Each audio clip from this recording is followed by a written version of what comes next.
everyone, and welcome to Grip Lock, Foundation Disc Golf's weekly podcast. I'm Hunter, joined as always by Trevor and Konner. Hey. We are getting very close to the end of the season here. We had a silver event. We're going to talk about scared. The Discmania Open just went down this past weekend. MVP happens this upcoming weekend. Then we got U.S. Women's. Then we got USDGC. Then we got the Tour Championship. And then the Battle for Bedford, and that's it. That's the whole touring season. Here's the thing, though. What's the thing? Off-season Grip Locked is going to happen. Yeah. And off-season Grip Locked is a dang good Kicking time. it off. Good time. We're getting close to the Grippies.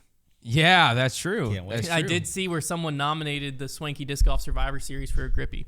Oh, okay. I guess it's best disc golf game show. Maybe.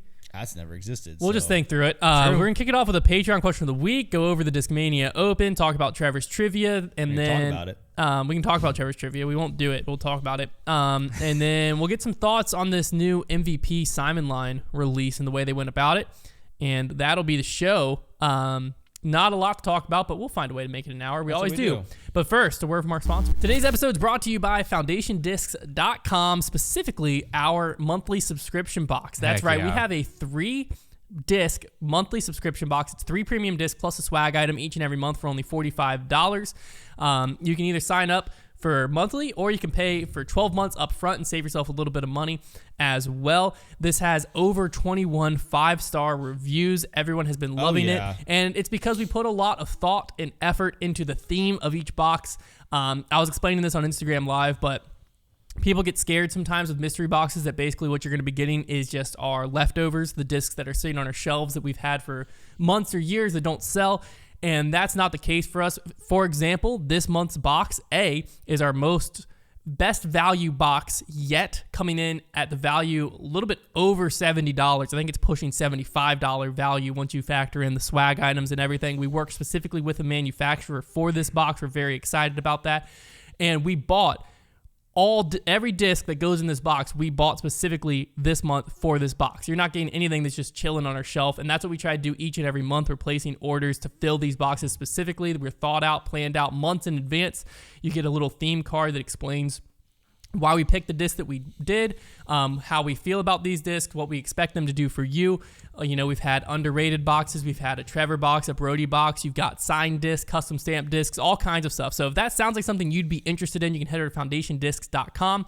And right on the homepage, if you scroll down a little bit, you'll see more information about the monthly subscription box. And you can sign up now. There is only about 25 spots left for this month. We pushed it this month. We opened it up pretty wide. And over the first 10 days, the response has been incredible. And we're down to only about 25 spots. So if this is something that's piqued your interest, this is a great month to hop on. We have a lot of really cool boxes planned for the rest of this year and into next year already. And like I said, only 25 boxes left. So head over to FoundationDiscs.com.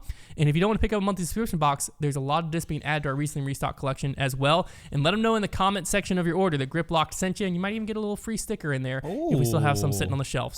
Critics are saying these boxes are very fun. That's what the critics are saying. So think about what people who like the boxes are saying. Yeah. 100% on Rotten Tomatoes. All right, we're going to start the show off with a little Patreon question of the week like we do let's each hit and 'em with every it. week. If you're wondering where this is coming from, it's from patreon.com/Foundation Disc Golf. These are all Heiser Club members. That's what we call our patrons. And each week they get to submit questions. They're our family members. They are family. Yeah. They get to submit questions, and we answer each and every question on the show called the Heiser Club Mailbag. And our Heiser Club recently has gotten fully redone with our customer experience expert, Jason, at the helm now. Jason. We've gotten incredible response from him taking it over because everything you wanted and more is being fulfilled now with the Heiser Club. We've got behind-the-scenes vlogs going down almost weekly. We've got, obviously, the weekly podcast. We've got exclusive monthly videos. We've got access to the Heiser Club store. Unboxings. They just got recently, they just got early access to the certified used discs. So a lot of the discs from our videos got bought up by our Heiser Club members first before it hit the public. We also just got unboxings on there. Jason's posting like behind-the-scenes pictures. He's doing a phenomenal job. And if you want to see what I'm talking about before you actually join, you can get a 7-day free trial. So you can head over to patreon.com/Foundation Disc Golf and get a 7-day free trial and join the Heiser Club and be like Esteban Garcia, who asked what I think is one of the more fun questions in the mailbag history. And we're going to answer it here, which is, in each of your own opinions, who are disc golf's GOAT, BOAT, COAT, DOAT, and MOAT? I love this. So we're going to start with the GOAT, the greatest of all time. Who is it? Palmy Beth. Yeah. Larry the Cucumber. Oh. Why is that? Yeah, why? Yeah. Silly songs with Larry just always gets me in a disc golfing mood. That's no, probably Paul. You're a sicko, Paul dude. and probably Paul and Kristen. I would say. Sicko, bro. I'd say probably Paul and Kristen. There was actually a recent debate between Yuli and Brody of the Kristen v. Paige. And in Yuli's defense, every point he's making is right. So there's a well-argued point. There's a lot of people who I don't think would, because realistically, if we want to go greatest and then the next is the best of all time, you could easily put Paige Pierce in the GOAT and put Kristen Tatar in the boat. But because what Kristen's doing, and this is what Yuli was saying, has been done before. And yes, it's against a deeper field now, watching Kristen do it, but it's not like Paige was going against a bunch of nobodies. Like, yeah, Katrina Allen has been rough this year. Yeah, Sarah Hokum is not the player she once was. But Paige was battling people. She had Valerie Jenkins at one point in her career, too. Obviously, Kat at her prime, Sarah Hokum at her prime, Lisa Fakis used to be up there, too. She was battling people, so it wasn't like she was beating up a bunch of nobodies like the Climo argument. Yeah. And she was winning. You heard of Ron Russell, bro? I have. Roofing. He does roofing. He does roofies. He's a roofer. Yeah. He doesn't do roofies, no, roofing. But Paige had stretches similar to what we're seeing from Kristen, and she has the accolades to back it up. The GOAT argument, if you go the accolade route, which is Brody's response, then you got to go Ken Climo over Paul, or you can just say, like, who is the greatest to ever touch a disc? And that's where I think the argument shifts towards Kristen. Mm-hmm. And so Brody actually put a tweet out where he said, if you think Paige is greater than Kristen, then you think Ken Climo is greater than Paul. And his point behind that was, if you're using the only thing that Kristen doesn't have that Paige has is the accolades, people were responding like, whoa, Paige did it in a much tougher era, blah, blah, blah. And Brody was like, that's not what I was saying. I was just saying, if you think accolades trumps all, then you think Ken Climo trumps Paul. Now, I would say the only difference between those two is that the Paul and Ken eras were much more spread apart. And much farther apart. And also, Ken was 12 years, and Paul was. I mean, he was for a while as well. But like, we have a lot. Climo was more than 12. Well, he won 9 straight. He got 12 world titles. Yeah, you're right. You're right. But I was thinking like, whenever it comes to Paige and Kristen, it's just like it was kind of like it was last year, and then like it was this year, and like so we don't. And also like Paige isn't like Ken was to the point to where he was old enough to where like he couldn't really compete anyway. But Paige is still pretty much in her athletic prime. So that I think is the key. Yeah. Is when Paul came along, Climo was kind of towards the end of his career. So we didn't get to see a prime Climo versus prime Macbeth. Yeah. We kind of have seen prime Paige versus prime Kristen. But just for one season, though, really. Realistically, so a season, you can change season to season. And that's the other thing about the GOAT argument is Climo's career is done. He's set the stage. Mm-hmm. Paul's one major away from tying that stage. Paul already has a lot of accolades. Paige's career is not done. Neither is Kristen's. So Paige could come back next year. I think the whole argument would be different. Flip it on its head. If Paige Pierce would have, I think Kristen kind of burst onto the scene in 2019. And I want to say that's when Paige won her last world title. Correct me if I'm wrong. I'm not sure. I think it was around that time because he run every other from for a certain amount of years there. She has 5, right? Yeah, because Kat won 2021. And there was none in 2020. I think she won 2019. In any case, if she had dipped out and retired in 2019, this argument would look a lot different because all we would know, and let's just assume that she was older, and that's why. So we're not even thinking, well, she just bowed out early or she had gotten hurt or whatever. This argument would look a lot different because all we would be doing then is being like, well, Paige was dominant for this long. Now Kristen's dominant, but there's no Paige here anymore. Yeah. And, we can't erase what she did. And we never saw them play each other a bunch. Like, the argument would look a lot different. The problem is there's been so much overlap that it just is a really tough look for Paige's legacy when you're seeing Kristen destroy her. Yeah. But when also, sorry, no, continue. To be fair as well, like, a prime is not just defined by your athletic, ability. It's also just, are you playing your best golf? And it's Kristen's in her prime. Pretty easy to say that Paige is not playing her best Well, that's golf. what I was going to say. With Climo, his kind of abilities became a little outdated eventually because, I mean, he didn't have a forehand. Like things were just changing a lot. Game. Yeah. And so Paul had the newer abilities, but Paige's abilities aren't outdated. Like Paige still has all the. It's like really just became a mental battle. The good news with Paige too is she can come back and recover. Exactly, things. because if both careers were done right now, Kristin and Paige didn't play anymore, I would say Paige Pierce is the GOAT. If both careers ended right now, the reason I would say right now Kristin Tattar is because of the ceiling in the future. I think all signs point to another 4 years of Kristin dominance. Yes. And I think by the end of that dominance, then there won't be really another argument. Well, and the thing is, I'd have to look back at what Paige was actually doing during her dominant seasons because I was following disc golf and I know she was winning a ton. And she was winning by a lot. But was it, I just need to look back because like what Kristin has done to the field this year is laughable. Like there were several events that what Paige has had that Kristin didn't was Paige had Kat. And there were tournaments where Paige and Kat were so far ahead. Yeah. But I'm saying Kristin doesn't have she has Katrina Allen, but she doesn't have the Katrina Allen. But it's tough to know like what that level is. Like what is know, is Holland Hanley playing at the level that they were playing at? Like that's the difficult part is You'll never know. We'll never know. Yeah. Because the only thing we can rely on for that is ratings, and we know how reliable that is. Now let's get to the boat. When is the ratings update? Oh, come on, let's get to the boat. So tomorrow, the boat, Kristin might be 1,000 rated. The best of all time. I think this is the same answer as the GOAT. I think it's because that's how I perceive the GOAT question is like the best. That's very interesting for your basketball argument. No, I think Michael Jordan's a better basketball player than LeBron James. I think LeBron James is a better athlete. Okay. All right. That's how I think of it. Okay. The boat, best of all time. I think Kristin Tattar and Paul Macbeth. I think they're both the best players to ever pick up a Frisbee. Now, I think the boat is something that'll get overtaken multiple times because I think Gannon Burr has the ceiling to possibly be better than Paul ever was. I think Calvin Heimberg too.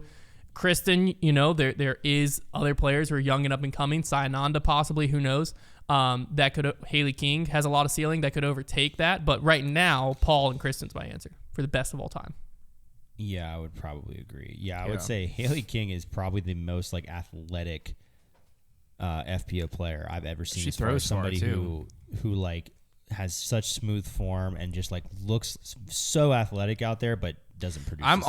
I always expect Haley King to play way better than she does, just because I feel like she has a lot of potential in this. Like she's got a ripping forehand too. She has a lot of skills. Now the coat, the coolest of all time. Ooh, the coat, coolest of all time, baby. I like. Coolest I would say as far as like MPO is concerned, it's probably still Paul. Only because he kind of actually. Whoa! What am I even saying right now? It's not. It's AB by a mile. I'm so surprised you didn't say that on Mailbag. I didn't even think about it. And I was just happy that you did it, so I didn't have to be like, oh. Well, AB is just mini Paul. Whatever. I feel like Paul set the precedent for what cool is in disc golf. I think I got to go Paul just because not Paul. As cool as AB. Paul made disc golf Paul's ruining cool. it with those flower polos he's been wearing all year. It is hurting his legacy. He looks frumpy, dude. It is hurting his legacy. They don't fit him well. You know what? I do. That's very tough. I got to go with Double G then. Very tough. Another I'm guy who's very cool out there is with Ezra. Ezra always looks very cool out there. Yes, he is cool. Yeah. I'm going Michael Johansson. I'm not even gonna address it. I think you know what? You're right. Paul, if Paul gets rid of those Oahu throw up polos, then maybe I can come back to Paul.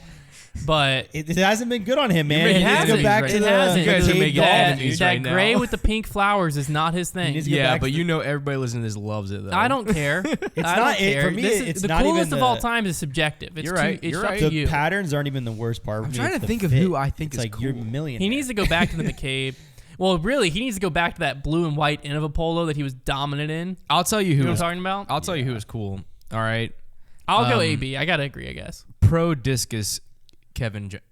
That's a good answer. But Kevin Jones is a good answer. Kevin Jones is not my answer now. I think Kevin Jones is my answer on the mailbag. More so back whenever I didn't know who Kevin Jones was, and I was just like, who is this guy? Then I thought he was cool. But I don't think he's cool anymore. You don't? No, I don't. I think he still has that air to him. I think I've got. I think we've been exposed to too much of Kevin Jones, as in just like listening to him talk and seeing all these different things, and I just don't think he's that cool. Yeah. I do. I still like Kevin Jones. I like him. I just don't think he's cool. Kristin Tattar is the coat on the FPO side.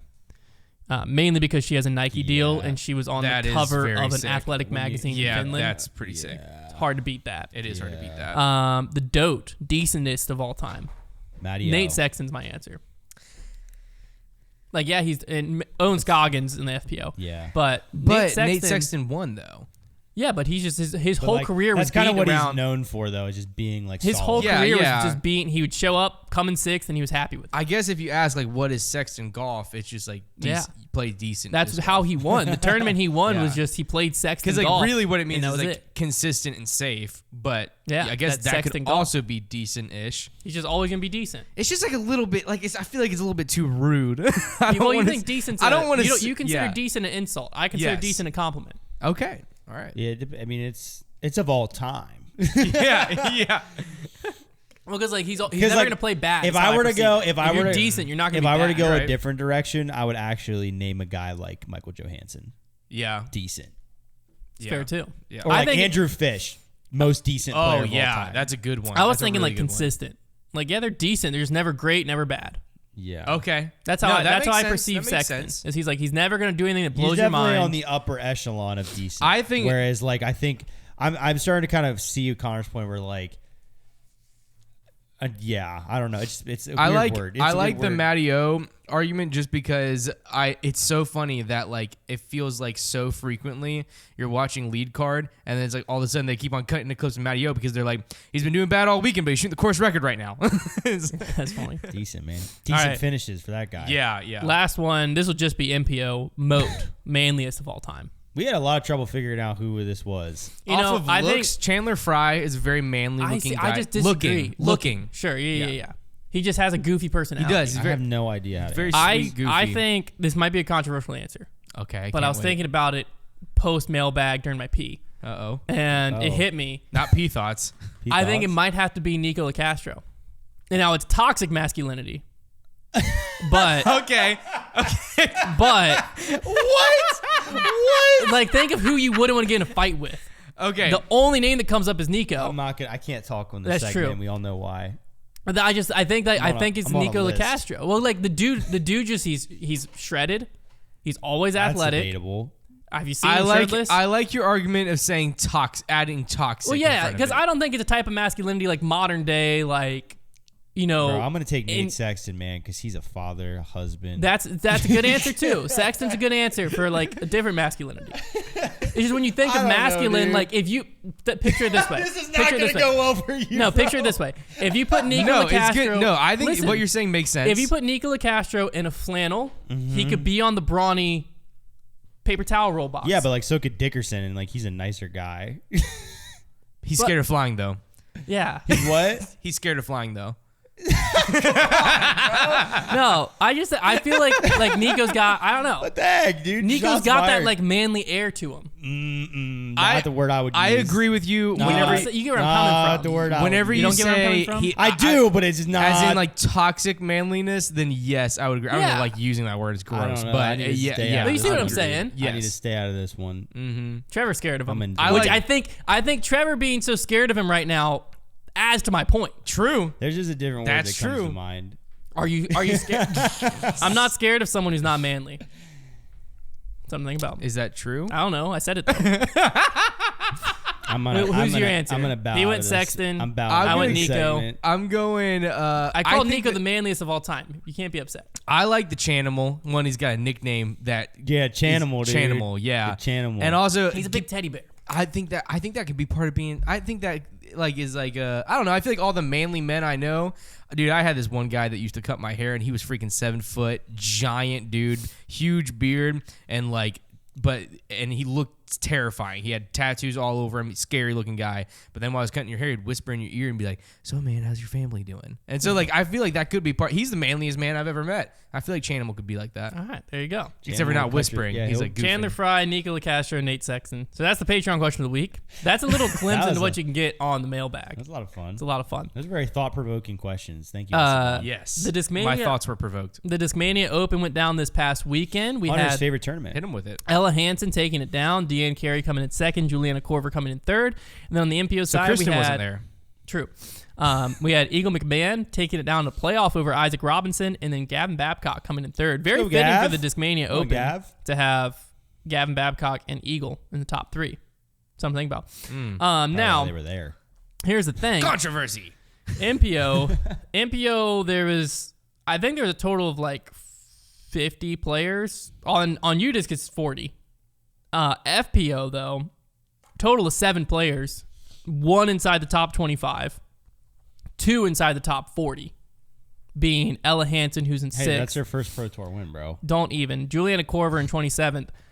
This is my question here. Okay, a silver event with 7 FPO players just had pretty major implications for the Tour Championship standings, with Juliana Korver jumping into it by 20 points now. Wow. At a silver event with 7 players. Hey, man. Wow. Only one of which is her competition in Ella Hansen. And Ella Hansen was like pretty comfortably into the Tour Championship. Mm-hmm. How do we feel about that? How do I feel about that? Hey, I'm just asking a question. Those other players didn't want it bad enough, man. They could have been there. Sure, that's one way to look at it. Konner, how do you feel about it? Realistically, if you I'm interested in what you have to only say. get 7 people in the field for a division, it probably shouldn't exist. Well, what about only 40 in an MPO division That's also not good. in the modern Yeah, day? We already knew how we felt about this event. And listen, people came after us for the Rochester take. Roll the clip, Hunter. Remember? Oh, let me. We all find that all clip. of us said about. I'll play it. You know what? Let me just play it. This is Okay. courtesy of Johnny Disc Let me Golf. recap. Everybody, all of us said about the Rochester Silver event how it was so dumb. Like players, not the event was dumb. It was the timing of the event. How it was right before Worlds. People were like, the reason pros don't want to play it is because they want to practice Worlds. And everybody was like, thought that was the dumbest take ever. Everybody was like, you guys are so stupid. Let's listen to Isaac Robinson. Let's listen to the world champions take on it. Oh, yeah. Give a shout out to the Rochester. who did I signed up this. to play. I did I already. really wanted to play, but it was just after D-Glow and getting here with 2 days, really a day and a half because it's a 7-hour drive. To practice both courses. I just want to be better prepared for Worlds, and kind of give it my all going into this week because it's a big week. And thank goodness for that. Shout out Johnny Disc Golf for getting that clip and clipping it and posting it. Corey Merle, Johnny Disc Golf, underrated work. That is But pretty it's interesting. very interesting that the guy who won the tournament agrees with us on that. That's why I wanted a precursor. The Discmania Open, it's awesome. Canadian event. That's cool. Nothing wrong with it. It's the timing of it that was dumb because Let's look at. Sorry. you're fine. You started the playoffs, and then you throw in a silver event that's giving away points during it. You know that a lot of people aren't going to go there. Now, you can always make the argument, hey, if you wanted it bad enough, you could have gone, I guess. Some people probably have reasons they couldn't have been there, but there is always that argument to be made. But it's silly to put this way out of the this I don't want to say way out of the way. This slightly out of the way event, a silver event on the calendar, and kind of almost force people's hands of well, you don't have to go out to this silver in Canada right in the middle of the postseason, but if you don't, it's going to cost you on the points. Yeah. Here's That's the a thing. little bit of a weird one. Playoffs and disc golf, first take. Playoffs and disc golf make no sense. They're very dumb. Playoffs don't exist in a sport like golf. Listen up and listen good. Everybody doesn't sit make down sense. and listen to Hunter. But if we're gonna do this imaginary world of playoffs and disc golf, and there's gonna be cuts, and it's gonna be brutal, and the teeth are gonna be out, and here it's a storyline, right? Of once we're in the playoffs, then it gets cut here. Then we can't go playoffs at D-Glow, pop out silver event at Rochester, still popped out Worlds, still popped out Discmania Open. It's points to all the people that didn't make the silver event. Now people are getting into the silver event at the MVP Open, back into the playoffs. Yeah. Where the frick did the storyline go? We just had 15 crossing things. How are we supposed to follow that? I have a proposal. And then keep going. Playoffs happen at MVP. Go off. And now you get points there. And then USDGC randomly doesn't count for points now. Because now they're okay, well, this is too deep into the playoffs. So now no points here. And then we're at the Tour Championship. And then you run an event that there's no way was profitable for the Pro Tour to spend time and energy going out there. Nay, shot. Because there's only 47 players in the field according to this UDisc I'm looking at. And you had to send your staff up there. You had to run a live broadcast during the kickoff of the NFL season. Spoiler alert, I didn't watch it. That's the best part is during week 1 of the NFL season. You have a silver event that at least it went to a playoff with Isaac and Eagle, so that was your redeeming factor there. That was fun. I watched that. But who's really watching this on coverage? So you're not really gaining any DGN subscribers from that. You could have very easily just parked camp down at MVP. You honestly would have got more money here's a hot take. The DGN would have made more money had they live streamed the Glitch World Championship going on at the MVP Open course with Simon Lizotte playing it than the Discmania Open. People would have watched crap out of that. Well, that would have been much easier, and they could have tested a bunch of stuff. That. Gatekeeper did. Okay, I was gonna say. But anyways, the silver events, if we're doing this whole playoff thing, first off, silver events, dumb. Second off, if we're doing this whole playoff thing, and because again, the reason I hate silver, elite, all of that is you're classifying the tour, right? So you have elite plus, you have playoff, you have pro tour event, and then you have silver, okay?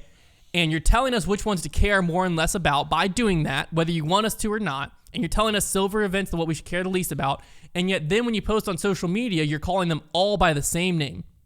And so you're saying Ella Hansen, now a one-time Pro Tour champion, when Owen Scoggins just won an A-tier that was way harder to win down in Texas. Let's talk about the Hawk Hollow Championship. Is that what the thing was called? I don't know. Something like that. Parker Welk won, too. Parker Welk won, too. But you're telling us now, like, trying to push it like Ella Hansen she beat 7 people, and 0 of which is her actual competition. Yeah. Which Ella Hansen, there's nothing she could have done about that. She showed up, she played, she won. That's that. But the Pro Tour could have done a lot about this. You schedule it in between a major and what feels like a major, the MVP Open.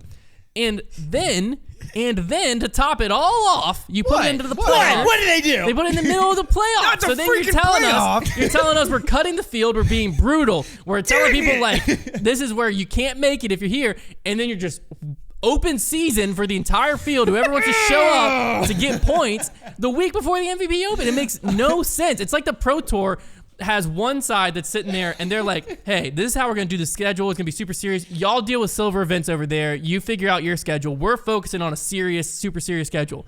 And then they're like, all right, we have this schedule. There's other teams doing the silver events. Perfect. Let's just merge them.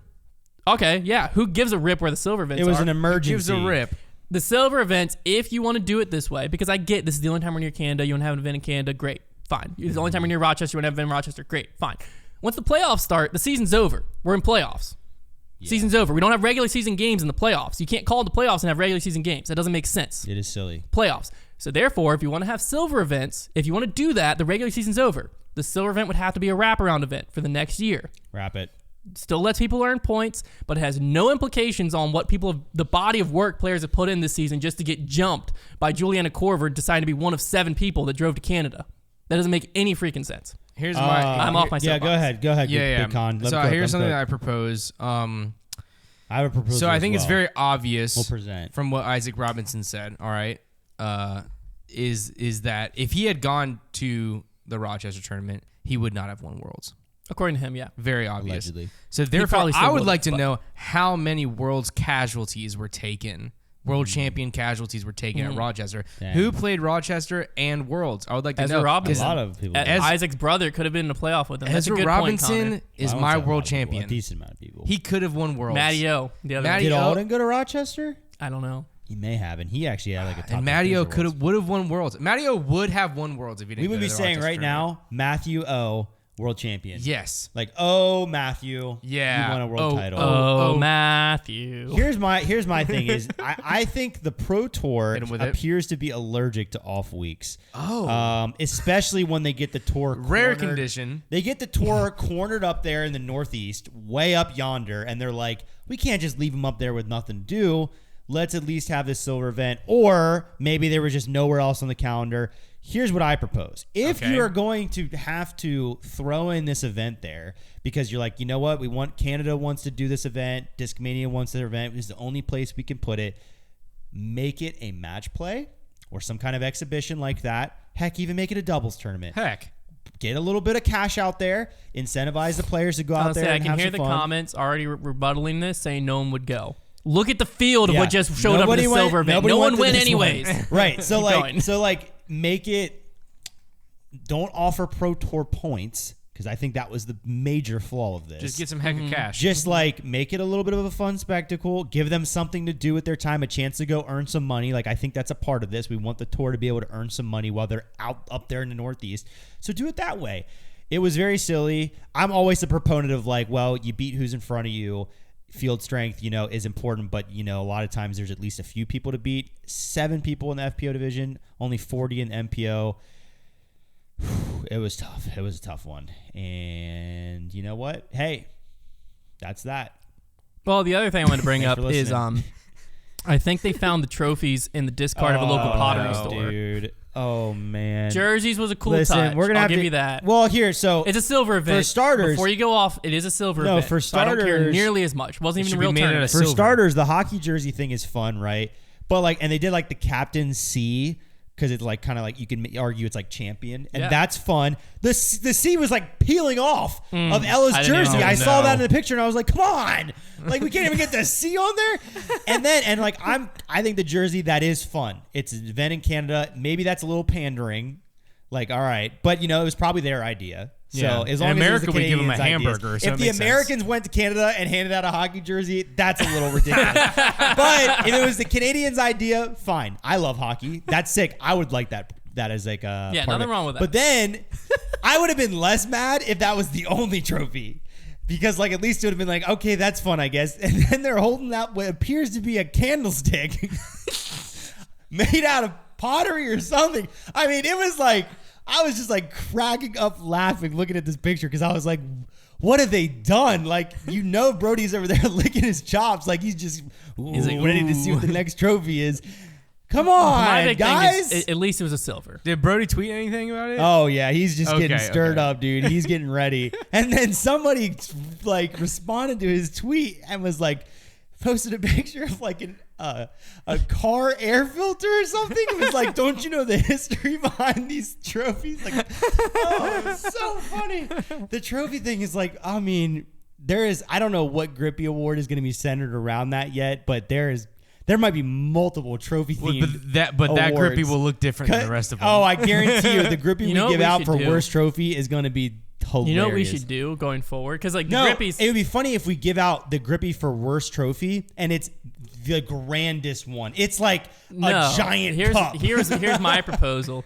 So the Grippies, like we put energy and effort in making them look kind of cool. Yeah. Oh, yeah, They're look nice. very They're beautiful, They're nice. yeah. They're very heavy. They were nice trophies. Simon Lazat's got one using his paperweight right now. Do you want me to grab you yours so you can show it off? It's okay. Because what if we just No, you should. You should. Grab it. what if we instead this year just made them all a replica of the worst trophy on the tour? Oh, that's hilarious. Oh my gosh, dude. We can't, dude. We can't level ourselves to that feel. It'd be kind of funny though. If like that was the punishment of the worst trophy, is it just as like pride in our grip? Look at that. yeah, here she Beautiful. is, A beautiful the Grippy Award. This is for my chiseled pyramid. It's for my best shot, my tilt ace. And we gave out one of those for every single Grippy. Yeah, we had like- I would bet like 30 of 'em. I would bet good money that we spent more on fake podcast awards. Whoa! I said it, fake podcast awards, than like half of the tour spent on their individual trophies. I mean, how many did we send out? I think it was like 20 some. A Yeah, bunch. that's crazy. They It cost weren't- us a pretty It was penny. not They're nice. cheap. They're nice trophy. That what I just handed Hunter. It's not just y'all like It just let weighs him- let like him hear it weighs like 20 Yeah. pounds. It's do heavy, like dude. hit the top. Let them hear how hard it is. Hit the No, top. no, What? Like knock hit on the table. with it, I'm knocking man. on the table. It's solid. It's like- chiseled, man. What Might is dent it? the It's table. like marble or know. something. Like granite. That's I think nice. You could kill with that thing. It's like You some could kind kill of, with it's this. like some kind of granite. Anyways, Grippy's coming this offseason. So- I hope so I make win Make sure, another. to, make sure to tune in to Tour Grip Life on locked is better Wednesday. than everything else. Really. That's what we're trying Yeah. to say. Yeah. Yeah, no, I just wanted You to guys bring know the you're trophy up. listening. So. But it was a silver event, so again, I don't expect the trophy to be some grand old thing. Somebody on the mailbag. I'm surprised. Here's they my Venmo opinion. them. An amazing idea for Worlds next year if their trophy isn't good enough. My opinion keep an eye on that. is my opinion is disc golf trophies. We're kind of in this like lost space right now because I think disc golfers, like the people running the event, they don't want to just go order a trophy online. They should. They don't want to just do that. They don't want just your traditional trophy. But They they want it should. to be fun and quirky. The problem is That is fun. to get to fun And quirky. and like unique trophy and to do it tastefully and well does require money because you're gonna have to get a trophy like custom designed or custom mounted at least something because we can't be handing out steering wheels. So we got to get like custom designed mounted. It does cost money. So I think while we're in this in between stage, maybe let's just go with big checks. Maybe let's just get the trophy because the whole problem with it is it's such a minor part of the tournament. The whole tournament can be ran perfectly, beautifully, But it's all of that. the pictures. And then you get to the final, and a lot of times it feels like the trophy was just the last thing thought of. Yeah. And then that's what all the pictures are, and the tournament gets remembered for that. So Some of these World's Trophy was kind of embarrassing, but he had $30,000. It's not really that embarrassing to hold up. It's the World Championship, and it was as big as my Prime bottle. It definitely did a lot. It definitely hurt a little bit when I Googled, like, I was trying to find the exact World's Trophy, like, to order it. And you can find ones that are almost identical, and it was only like $100. It's the biggest title in our sport. Like, if we have like $100,000 purse, and we're only spending $100 on the trophy, that's where it's. But that's what I'm saying is, just hand him a big check. Says $30,000. That would look better image-wise. That's what I'm saying. You see the payout, you're like, wow, that's what someone the player just won, cares about. Someone just won $30,000, and then you give them that little memento to go home on their debt. Like, that's fine, whatever. Just don't have that for the picture. It didn't always used to. It wasn't always like this. It's been more so recently because think about it. Whenever you go over to Paul's house, he has some cool trophies. Yeah, and they look like trophies. But imagine if he was winning now. Those are only the ones that he wanted to keep, though. Yeah. A lot of them he thought were hideous and was shot with a 22 in his backyard. A lot of his nice ones are his Player of the Years, and those are like that. Like this. Yeah, but you're like right. This you're tall. right. You're right. They're massive versions of that. So the PDGA does know how to do a trophy. Yeah, their Player of the Year trophies are nice. Yeah. Well, it's not the PDGA's fault. Well, Worlds is. Roundabout way, yeah. Anyways, no more trophies. You're going to hear enough about it on debate night. Well, probably that and on Tour Life. Mainly on Tour Life. I'm sure Brody will go off. Trophy Life. Trophy Life is what they should call it. That's funny. Eagle beating Isaac in a playoff. Ratings locked. Yeah. Eagle beating Isaac in a playoff can't really be overlooked. It was a 6-hole playoff. They did pick interesting playoff holes, but not really important. Eagle was able to take down Isaac. What Isaac was doing up there, who knows? He must have just not wanted to go home this week. He's having the time of his life. Might as well, dude. A little extra money. I look at it. Yeah, I look at him a little bit different now, knowing he's just got 30 G's chilling in the bank account. Like, okay, Isaac, I see you out there. Well, he's also a world champ, so he's gonna be signing a big contract. I see. Yeah, I was thinking about that yesterday. I was like, also, the Archive is a pretty popular mid. Yeah, I was like, what an awesome feeling that is. A little money off that. Like, he is going to sign the bag. And he just won. He's won so much money this year. Like, good for Isaac, man. I love seeing. You know what I like about Isaac? He's a very normal looking guy. He's just a very normal guy. He's not one of our. He's got a normal game. He's not one of. He just throws the disc. He's one of us. He's not one of us. Oh, I don't know about well, I mean, him and I look the same. He's just way better at everything. He's not like one of these typical young disc golfers who's like crazy tall with nothing band on their bones and can just like sling the disc crazy far. He's not one of our like shorter stout guys like Drew Gibson, or I would even put Paul there. Paul's shorter and stout and who can like really. I don't think either of them are gonna like that you called him stout. Yeah, well, no, stout doesn't mean stout. That means like built. Yeah. Well. Yeah, it's just like. Like, I'm just saying, like, I wouldn't like being called stout. He's not like one of these like Popeye disc golfers. Like, he's like a really normal. He's like somewhat a really fat normal or guy. heavy build. Is stout. Tough. I take that back. Secondary one is strong and thick. Oh, see, but I take no. I take it back. Thick still. I take it back. Yeah, stout just kind of means like. I take it back. Mostly, like an offensive lineman. Paul Macbeth is not stout. I will say Paul Macbeth is not stout. No. He is. You're leaning into the truth. Well, I did not say that. That is not true. Well, you just only took back Paul. A lot of times when they describe like a quarterback, right. A lot of times in football, if they're describing a quarterback and he may only be like 6 foot tall or 5'11", so he's not super tall, they will describe him as stout as a compliment of saying like he's not just a little toothpick. But that's in football. That's what that was. Saying, but like okay, in an just to be clear, sense. Just to be clear to everyone that I just called stout. I know you didn't intend it. I was just stout was supposed to mean like athletic, built. Yeah. Like you're built, as in Muscular. you're not super thin, but like as in like scrawny. You're like well built, is what I mean by that. Yeah, dog. I would say that I wouldn't consider myself stout. It sounds like I would be stout. I would consider myself like a little tubby, but like Drew Gibson and Paul, I would consider stout. Not true. Stout is the wrong word.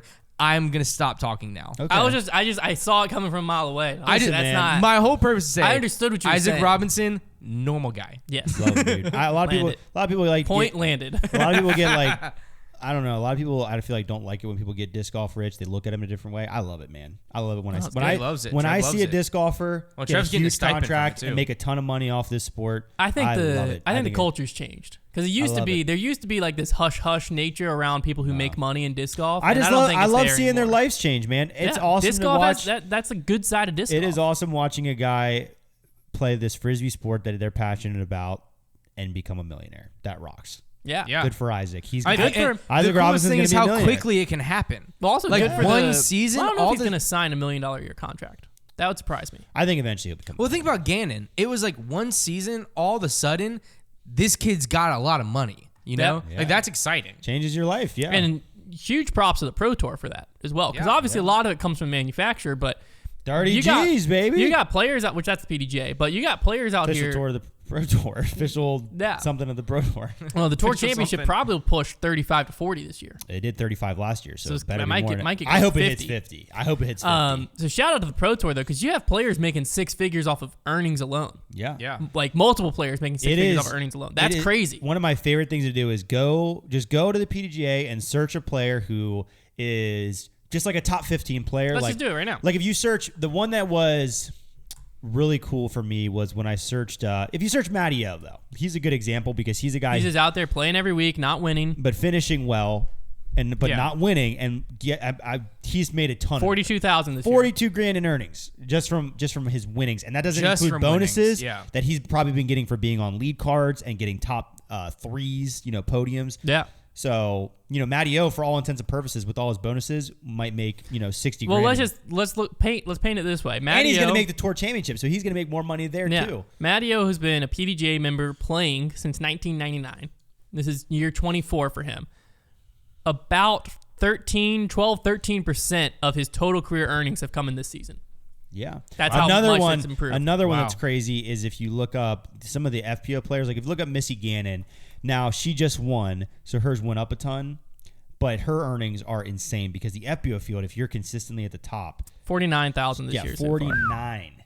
Wow. Really, really good. Now, 10 of that, she made more at Worlds than she did winning Ledgestone. Coming second at Worlds paid her 10, Ledgestone paid her 7. Has that Worlds gone in yet? Yeah. Yeah. So That's awesome. Anyways, that's enough Discmania Open and player talk. Let's get into some Trevor's trivia. Okay. Trivia with Trevor.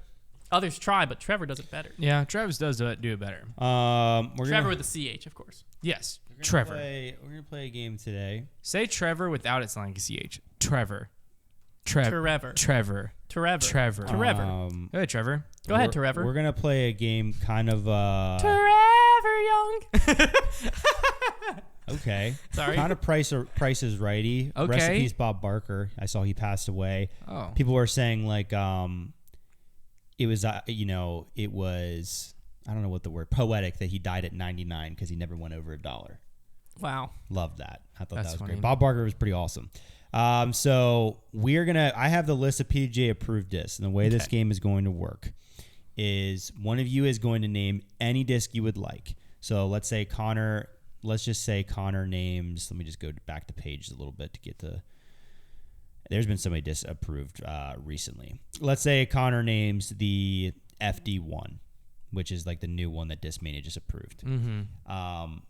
And then I'm not going to tell Hunter the date that was approved, but Hunter's goal is to name a disc as close to the approved date as possible without getting ahead of it in time. So, for instance, the FD1... Without getting ahead of it. So you want to get... FD1 was November 28th, 2022.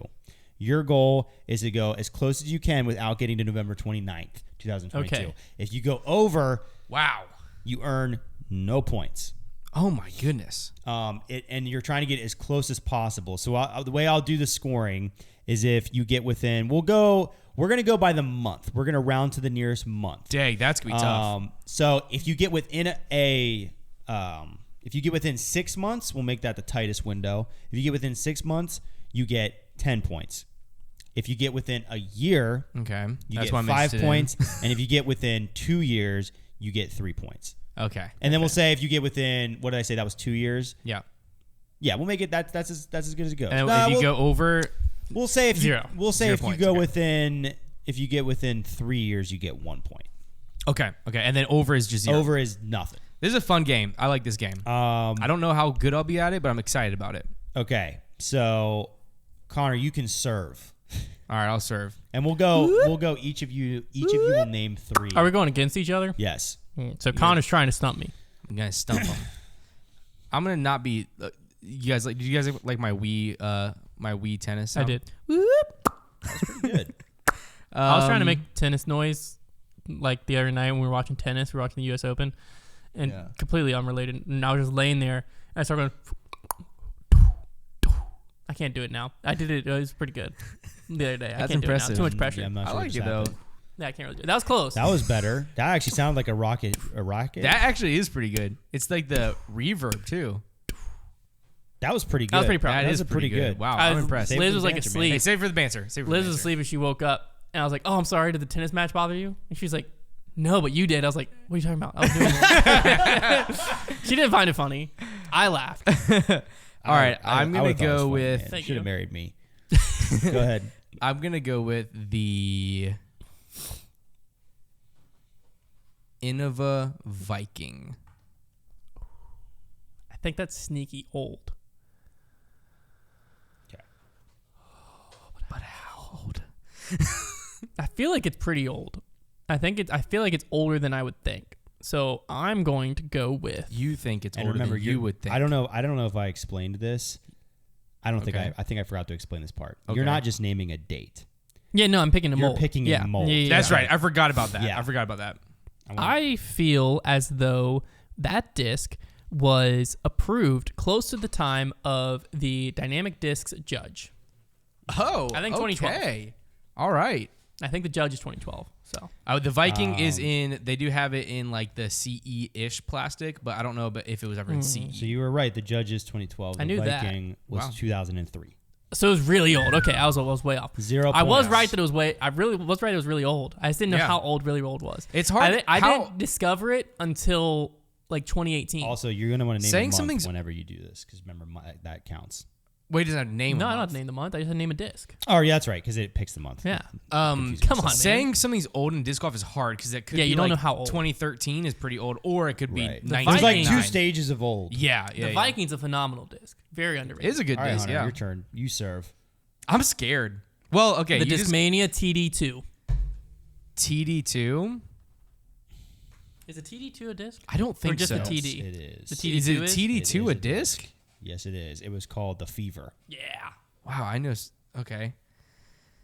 I'm going to go. I think it was before the CD2, I want to say. Was it before the DDX? I'm going to say. Yeah, it is kind of risky going with Discmania because they released a lot of molds at the same time. I know what I'm doing. I feel like I feel like I'd rather go with the Discmania mold because I don't have any idea in the world of discs, only in Discmania discs. TD2. I'm gonna go with the. Okay, I think the PD2 will at least be before it. No, the PD. I'm gonna go with the PD2 Okay. So because I think if anything, the PD2 will have come out before it. the TD2 came out in September of 2012. The Oh, PD2 came out in no. December of 2010. Okay. So that All right. is within 2 years. So that's points. That is 3 points. Okay. I must have had the wrong mold. I know a lot about Discmania. I've never heard of the TD2. So I One guess, of either, it must have been the TD. yeah. Either the TD or the TD2. I went TD2. It must have been wrong. Was one of their first molds. Oh, okay. So that's what I was trying to catch you up on because it sneaks in there where you like. You'd have So got me. I was thinking you would 2006 have had to or have said like FD to line up with it. Okay, that's what I was trying to But say. it must have been the TD. I was trying to go with another Discmania mold because I knew, it does. Because I just remember, I could be wrong, but for some reason in my memory, I like one of their first molds that they came out with was a TD. Yeah. And it just like never caught on. And so like you think of Discmania with like the FD and stuff like that as like their OG molds, and it was like the TD was in there. All right. But it must have been the TD, not TD2, 3-0. or I might be completely wrong. 3-0, Connor. You serve. 2-0. 3-0. What was his other point? That's a 3 point. It's That was 2 point for 2 years. no, it's 1 point for 3. It goes 5-3-1. Unless I did that wrong. In my You head. said there was nothing for past 2 years. He no, changed then I it. added it. I said it'd be Oh. 1 point for 3 years. All right, I I'm will gonna score give the you. same way. I'm gonna give you the Legacy Enemy. Going legacy. That's a good call. I have no idea how old this disc is. Not a single idea. So I'm just hoping you don't either. It has to be in the modern era because Rico's with Innova for so long.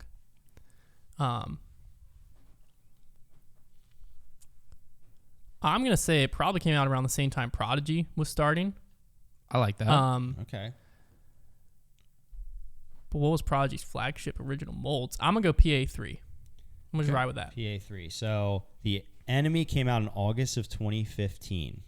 Okay. So you should be pretty close. No, Yeah. Within a couple years, I mean. I think it's gonna be close enough to get points. Oh, it is. The PA3, March of 2014. Wow, so really close. Oh, okay. So that is not within a year. So that's in the 2-year mark. But that is in the 2-year mark. Nice. Right? Close to a year. 3-3. 3-3. Few months off. All right. All right, Hunter, serve me, Daddy. Hunter, your second suggestion to Konner. Konner will have one more suggestion to you. The Eagle. Okay, the Eagle. You might have to specify. Because there's going to be multiple Eagles. There is multiple Eagles. Original Eagle. The original Eagle. What do you mean by you have to specify? Because they came out, there's been multiple Eagles. Okay, so the original Eagle. He's talking about the original one, the oldest one. That's an interesting strategy. It could pay off or it could be... Okay, so I know it was freaking old, like before there was premium plastic.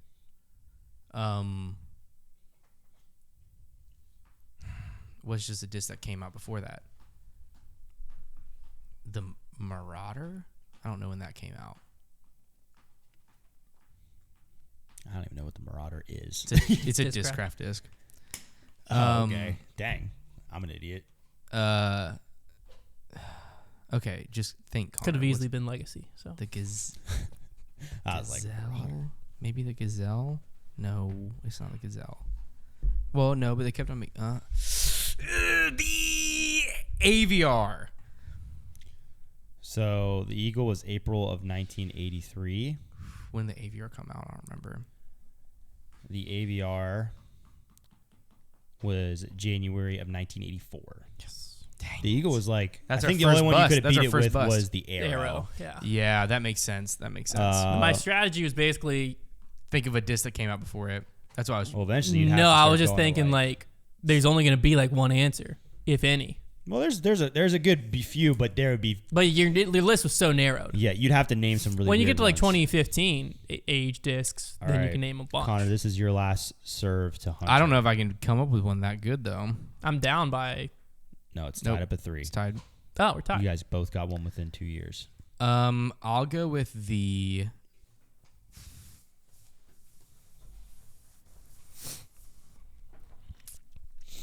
I'm just going to give you something that I don't think you know when it came out. Oh, That's you're what I'm wrong, going sir. I'm going to go with the... yeah, that's what I'm going for. I'm going for one that I don't think you know when it came out. Yeah. I'm going with the Gateway. Mm-hmm. No. Okay. I'm going with the Storm Discs Radar. So the Radar came out in July of 2017. That's a very confident guess. You could have me fooled. So I'm going to say the Strike from Innova. Okay. So the Radar came out in Get out of September there. of Get out of there. 2019. Get out of there. Get out of there. The Strike's 2017. I'll be within 2 years. November 14th of 2016. 2016, so 3 years. So I So get that 1 is point. within 3 years. So But you do win. take the lead. You do win. 4 to 3. no, I have this to- is oh, it. sure. This is Oh. it. So all you need one to tie. This is close. This is good. This is a really fun game. If I guess and nail the first ever PDGA approved disc, he loses. Yes. I'm not going to do that because that kind of Do you know corners what it is? I would guess the Arrow, but I'm not going to do it. Well, that's not true. I don't know what the first one is. There's like No, a it bunch was of the Whammo Whammo discs. discs, yeah. Oh, those are PDGA approved. There's I a don't pretty know. I big don't know. list I don't know of. either. Well, like I don't know the approval date. The PDGA didn't exist until. yeah. Let me find it. How for about you just don't do that to I'm me? not going to But because I feel yeah, like that ruins the There's game. a pretty big list of stuff. Because it that should have was- all been approved. Because the Rochester Flying Disc Open predated the PDGA. Yeah, there was stuff. There was a lot of discs approved in like the 60s and the 70s, and then even How? some other. There's a lot of. In the 60s? Mhm. The PDGA didn't exist in the 60s. Was it approved in that date, or did they approve it the for the date approved that it was date- made?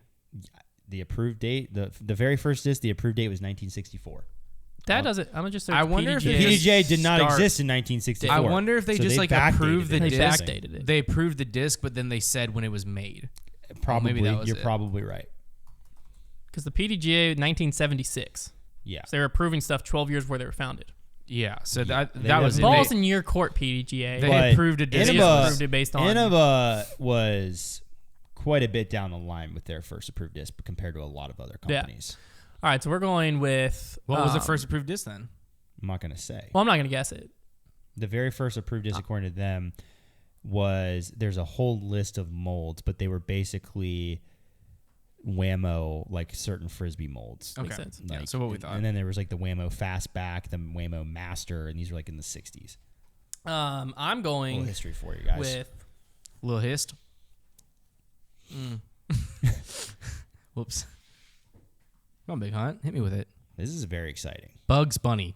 Oh, the Bugs Bunny. Such a good disc. What's up, Doc?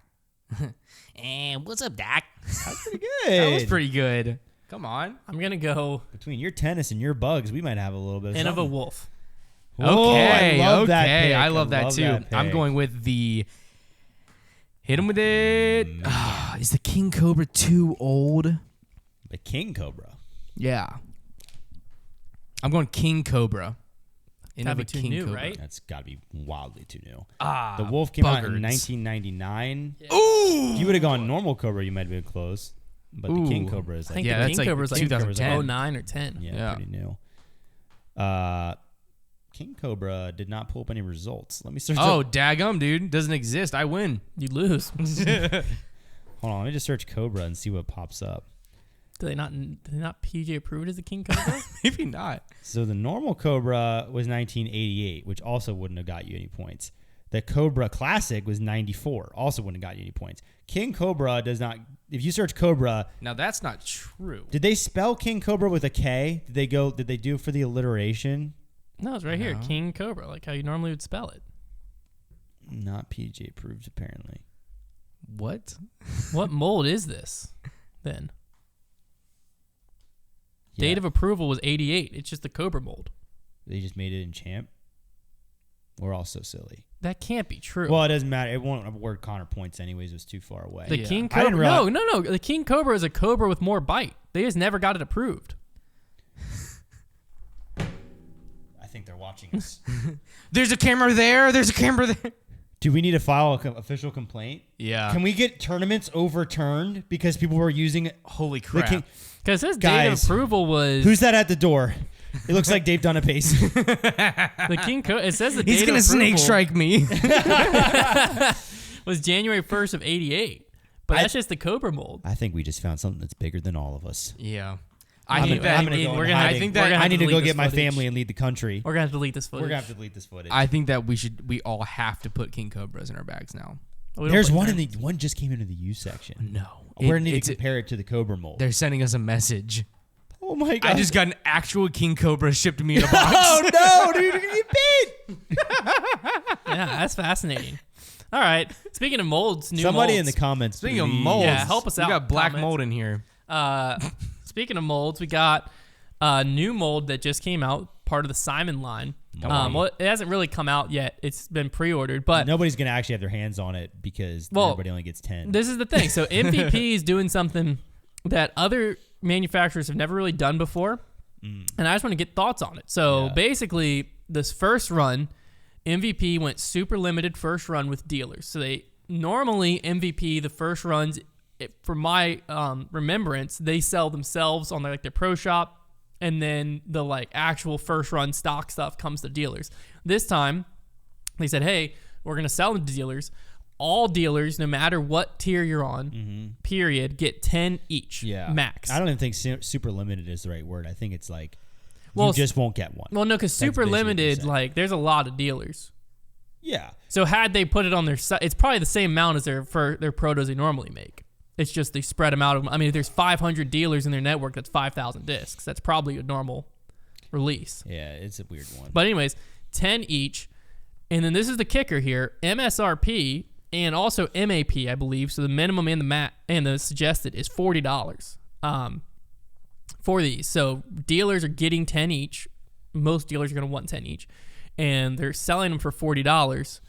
Stock runs are going to come soon with the normal like Conrad line pricing, so a little bit more than just stock MVP. That makes sense, normal pricing. Yeah. Those are going to be like not unlimited, but like just stock discs. So like if they sell out of the first, they're going to make more. Yeah. So normal stock time lapses are coming. What are your thoughts on this model for the initial release of Simon's disc? Well, I think it's dumb. I think that it is a little unfair to the consumer. I think when I first heard about this, I thought that they were going to just sprinkle it to the retailers and then just have it direct to consumer, and that was just evil because it would just be like all the retailers would market it for you, but they'd make almost no money off of it, and then you would just bring them all in, reel them all in, and they could have done that. So at least they didn't do that.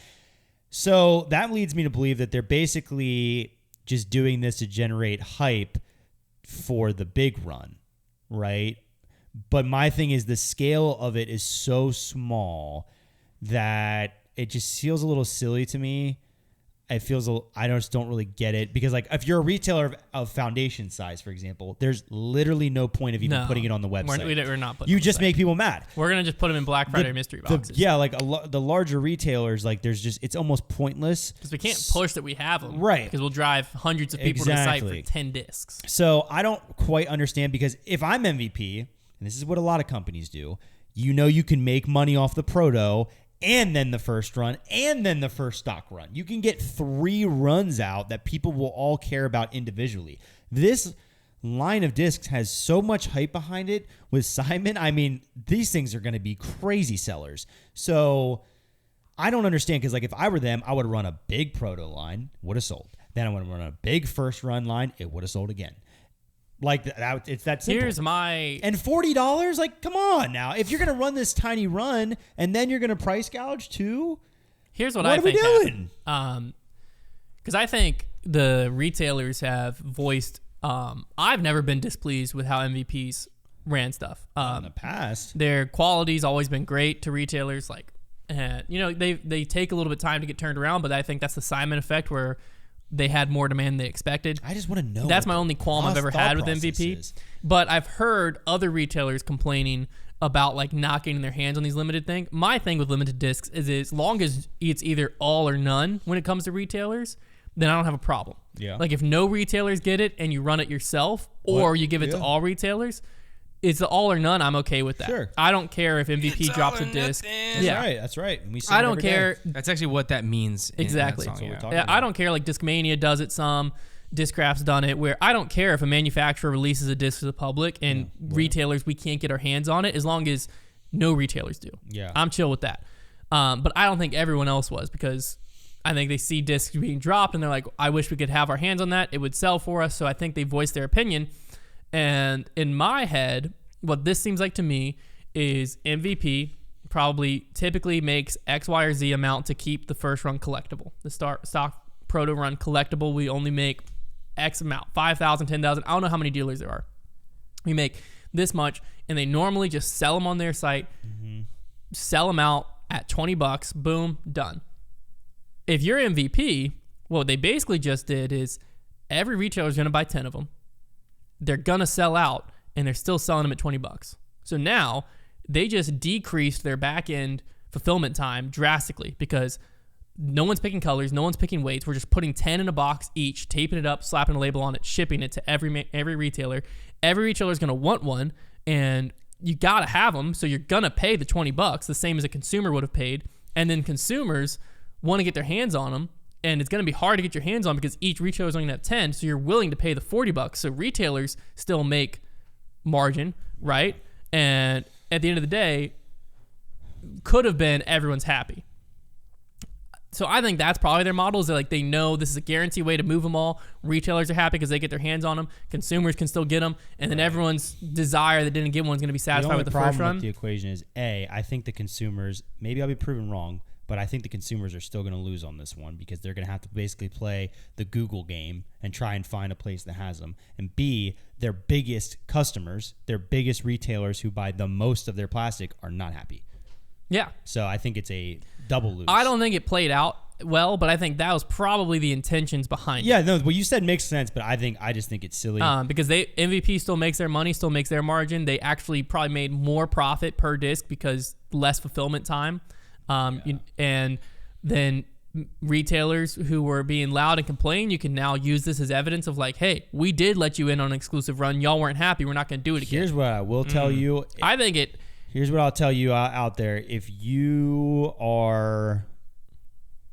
in the disc golf buying game, try and get your hands on one of these and flip it immediately, because I just have a feeling that the instant market for them, long term, we don't know how many are out there. Yeah. But the instant flip market, I bet if you buy it at 40, you'll sell it for over 100. Well, because what you have is, because people will be frustrated after the initial drop. They checked all their favorite sites, didn't see it. They'll go to eBay next before they start looking for some mom and pop shop. Yeah. So I would get one of those and flip it stat. I think the people who are really going to get screwed out from this is the really small disc golf shops who have a hard time.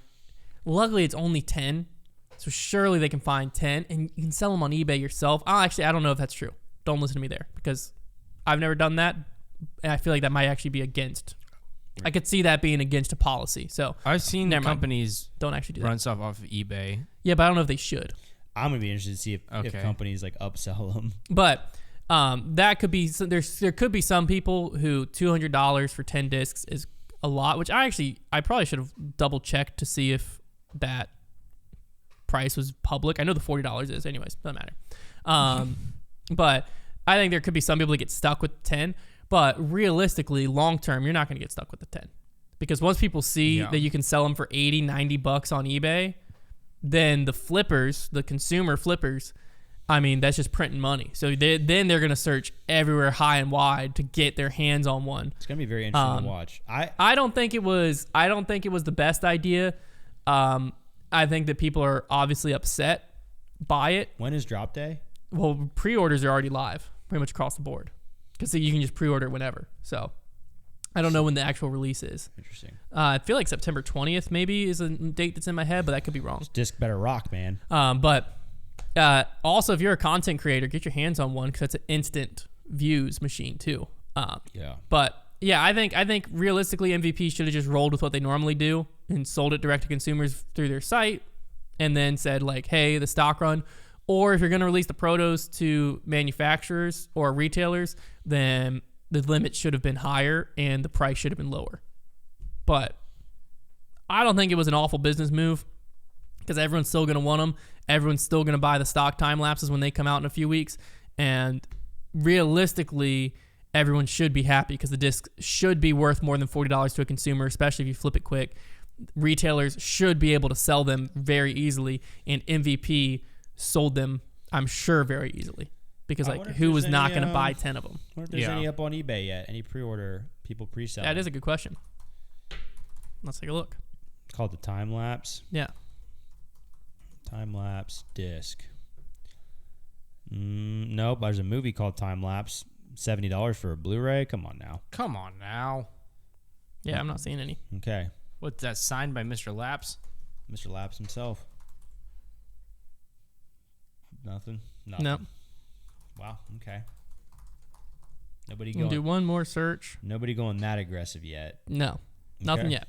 But it'll be very interesting to see. But I wanted to bring that up because I thought it was a big talking point in the disc golf world. I've seen a lot of retailers somewhat upset. I've seen some consumers somewhat upset.